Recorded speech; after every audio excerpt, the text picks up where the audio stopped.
Hello, everybody. So I'm reading this book. It's called Fear is a Choice. It's by James Conner.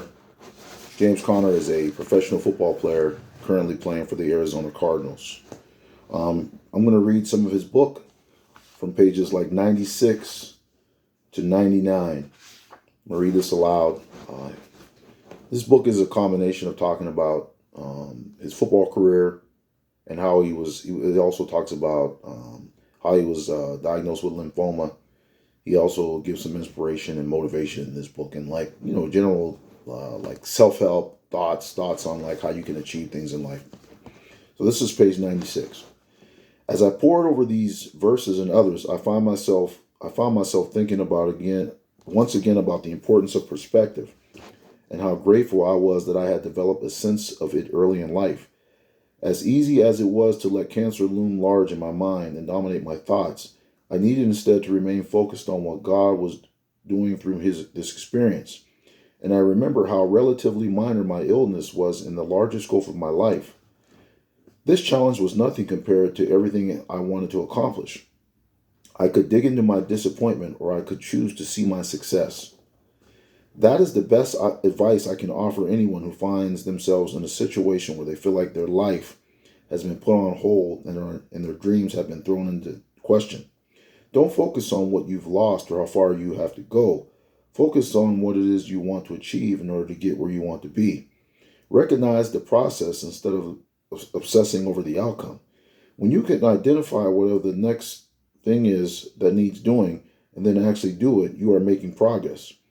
Even if it feels like everything else has stalled out, simply doing the next thing is the bravest and best step you can make. I knew what I wanted, and I made it feel real. I'm not advocating simple mind over matter thinking, but study after study has shown that visualization techniques, no matter what the situation, football field, boardroom, first date, can help the brain relax and feel more confident, will set you up for success. The key is to have a very clear sense of what it is that you are aiming for and why.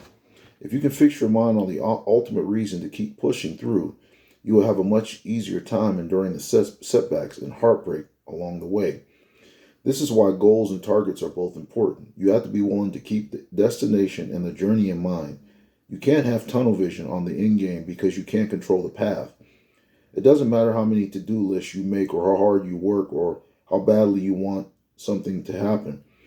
You still can't predict the future.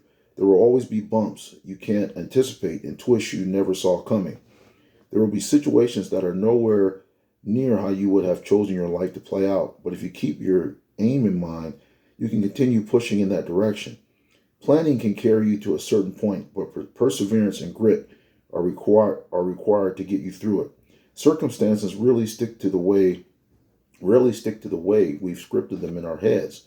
But if you can pick yourself up and face your new challenge without losing your heart, you'll be that much closer to your target. When you can't have your first choice, focus on your second.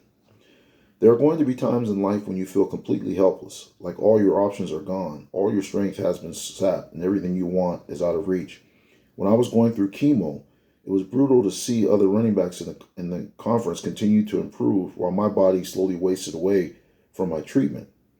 Instead of allowing myself to become paralyzed by fear or depressed by the progress of my competitors, I instead focused on what I wanted to do with my second shot at life and held that image in my head. I devoted all my energy to pursuing that aim by setting small goals to act as markers along the way to chart my progress. Sometimes a situation can seem so overwhelming that it feels impossible to see the other side of it. If that's the case, don't exhaust yourself fighting to paddle to the top of that enormous wave. Just concentrate on what the next thing is. Make it through today's treatment. Take a shower. Drive to work, school, practice. Make it through the event without having to leave to throw up. Make it to the bathroom before getting sick. Get sick where you are, but keep it off your shirt. Get it on your shirt, but vow that you will try again tomorrow. You're going to miss some goals. That's inevitable and okay. The important thing is that you don't lose sight of your aim. Don't forget where it is you are ultimately headed. In particularly trying times, it is more important than ever to stay focused and give yourself every possible reminder of why you have to keep moving forward. Make it real.